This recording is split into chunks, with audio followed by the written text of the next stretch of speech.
আসসালামু আলাইকুম।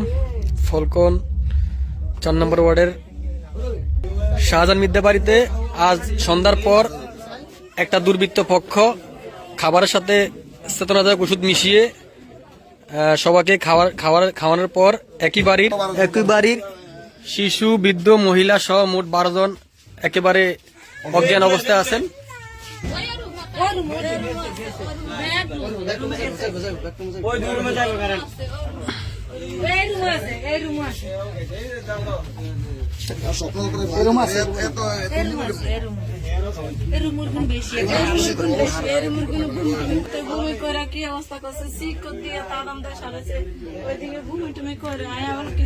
একই বাড়ির 3 পরিবারের শিশু বাচ্চা সব 12 জন একেবারেই তারা অজ্ঞান।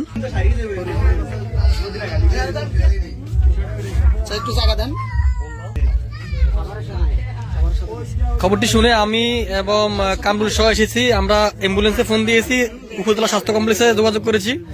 অ্যাম্বুলেন্স আসলে একটু পরে আমরা তাদেরকে হাসপাতালে নিয়ে যাব।